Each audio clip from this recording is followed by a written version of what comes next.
그 지역민들에게 새해 인사부터 조금 해주시죠. 작년 한 해 참으로 어려웠는데 함께 이겨내 주셔서 정말 감사드립니다. 24년 새해에도 경제도 어렵고 여러 가지 재정 상황도 그렇게 좋지만 않습니다. 우리 광주시 믿고 함께 해주신다면 이 어려움 이겨낼 수 있을 거라고 생각합니다. 새해 복 많이 받으십시오. 네.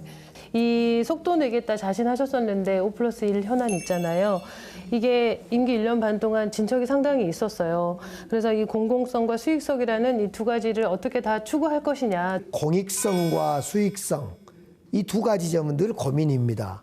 마치 전남방직 1심방직의 공공기여를 정하는 과정에 아이디어를 냈습니다. 그래서 우리 광주시에서 필요해서 들어오는 호텔이나 복합 쇼핑몰과 같은 건 공공기여량을 최소화시켜줬고, 사업자나 투자자 입장에서 필요한 건축물에 대해서는 공공기여량을 최대한 높여줘서 그 각각의 평균치를 냈더니 54.45%라는 기가 막힌 결과를 도출시켜서 시민도 만족하고 투자자도 만족하는, 누구도 특혜도 아닌, 그리고 수익성도 충분히 보장되는 이런 결과물을 도출시키는 그런 결과가 있었습니다. 무엇보다 광주다움 통합 돌봄 이게 빼놓을 수 없을 텐데, 최근에 이 국제도시 혁신상도 수상하셨고, 이 또 시민들이 뽑은 좋은 정책으로 선정이 되기도 했어요.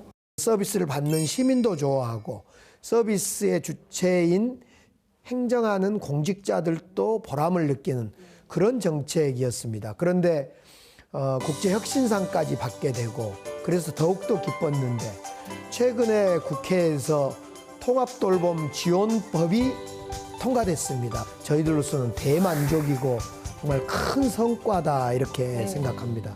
군공항 이전은 이제 과제 자체도 단기간 성과는 어렵긴 해요. 올해 어떤 방식으로 군공항 이전 풀어가실 건가요? 작년 연말에 김용록 지사님하고 함께 몇 가지 점에서 큰 합의를 했습니다. 그래도 일단 그 3자 이렇게 테이블에 앉는 모습은 못 봤단 말이에요. 우선 시작이 반이라고 한 번만이라도 만나면 만남이 잦아질 거다, 또 문제가 풀릴 거다 생각해서 이 한 번을 세 분이 또는 세 분이 아니면 정부 관계자까지 네 분이 잘 만나야 되겠다 이렇게 다짐을 하고 있습니다. 영상편지 잠깐. 모한 군수님 한번 만나주세요. 만나서 당장 결론이 나지 않다 하더라도 2024년에는 우리 시민 또 도민, 국민들에게 그래도 뭔가 의논하는, 대화하는 모습 한 번쯤은 보여드리는 것이 정치하는 우리들로서의 도리 아니겠습니까? 소식 기다리겠습니다. 시민단체나 시의회 보훈처하고의 갈등도 사실 광주시로서는 굉장히 부담되는 이슈로 또 안고 가야 되는 상황이 됐습니다. 이런 부분들에 대한 어떤 입장 있으실 것 같아요.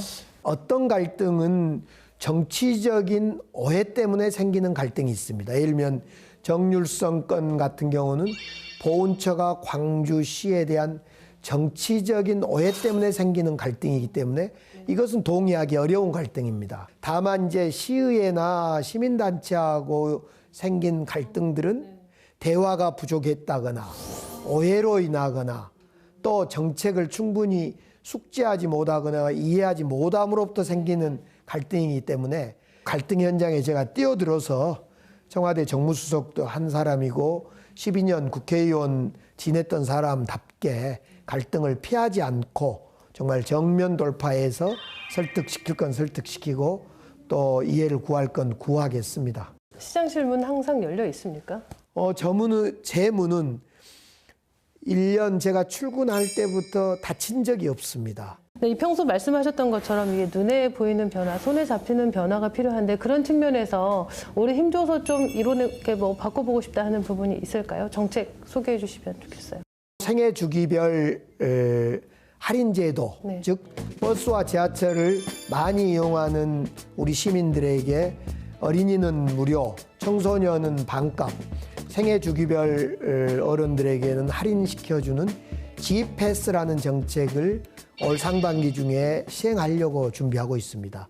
또 하나는 작년에 우리 광주시에서 시행했던 정책 중에 심야 어린이병원이 있습니다. 네, 아주 좋더라고요. 예, 네. 심야 어린이병원을 기독병원이 맡아서 해주시고 계시는데 추후에 심야 어린이병원, 달빛병원과 같은 이런 어린이 병원을 더 확충하는 것도 준비하고 있습니다.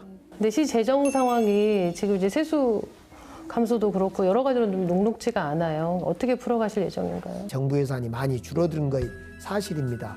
그래서 올해는 여러 산하기관, 공공기관에서 열심히 정부 예산에 담을 수 있도록 좋은 창의적인 정책을 내놓는 것, 이것이 전략이 될 것 같습니다. 네네. 그 2024년 한 해가 시장님의 철학과 비전으로 더욱 살기 좋은 도시를 만드는 그런 한 해가 됐으면 좋겠습니다. 오늘 말씀 감사합니다. 고맙습니다. 네, 감사합니다.